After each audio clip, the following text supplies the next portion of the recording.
Samedi, 4e semaine de Carême. Depuis quelques jours, j'évoque avec vous la conversion. Et aujourd'hui, nous pouvons examiner la conversion avant tout comme une acceptation. Revenez à moi et je reviendrai vers vous, dit l'Écriture. Le prophète Zacharie, chapitre 1er, verset 3. Voici en effet une autre invocation de la liturgie du Carême qui nous introduit dans la pleine réalité de la conversion, de ce que nous essayons de vivre depuis le début de ce temps liturgique qui nous mènera dans quelques jours à Pâques. Nous nous convertissons à Dieu, nous nous tournons vers lui parce que nous savons d'abord que lui, le premier, a l'initiative. C'est lui qui nous attend, c'est lui qui nous ouvre les bras. Et il nous faut accepter d'aller vers ses bras ouverts. Il nous attend pour se tourner vers nous, pour revenir vers nous. Nous sommes en effet en marche vers le Seigneur qui désire le premier venir à notre rencontre. Ouvrons-nous à Dieu qui veut s'ouvrir à nous.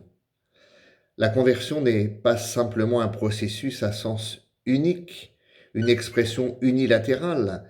Se convertir signifie se tourner vers Dieu, bien sûr, croire en Dieu infiniment, qui nous a aimés le premier, Dieu qui est miséricorde, et nous le disions il y a quelques jours, celui qui nous a aimés tellement qu'il nous a donné son Fils, et qui par son Fils nous donne sa grâce, nous donne le don de l'Esprit Saint, et nous a donné sur la croix son Fils.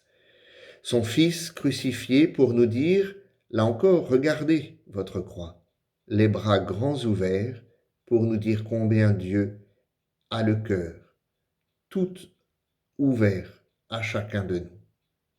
Sans relâche, Dieu ne cesse de se tourner vers nous à travers la croix de son Fils. Aujourd'hui, samedi, prenons le temps de méditer, de prier devant la croix dans nos maisons, dans les églises que nous serons invités à visiter. Ainsi, notre conversion n'est pas simplement une aspiration de notre fête de nous tourner vers Dieu, c'est lui qui nous attend. Elle n'est pas simplement un effort de la volonté humaine, combien même il nous faut faire des efforts, ou encore de la volonté de l'intelligence ou du cœur, nous le disions hier. Elle ne se borne pas à nous efforcer simplement à élever notre humanité qui tend pesamment à descendre plutôt qu'à monter vers le Seigneur. La conversion est avant tout une acceptation.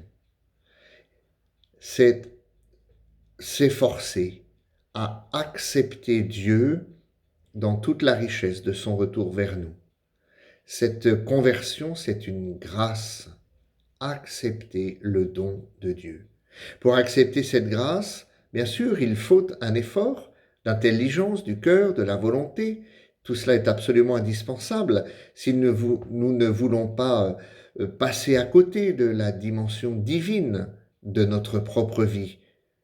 Si nous voulons persévérer, alors oui, il nous faut humblement accepter que le Seigneur se tourne vers nous sans cesse, qu'il nous attend, qu'il attend ce pas que nous pouvons faire chaque jour vers lui, avec ces différents efforts que nous avons pu décider de mettre en œuvre pendant ce temps de carême. Oui, n'endurcissons pas nos cœurs, disions-nous hier, la conversion est une acceptation. Acceptons le don de Dieu, son amour et sa miséricorde. À demain.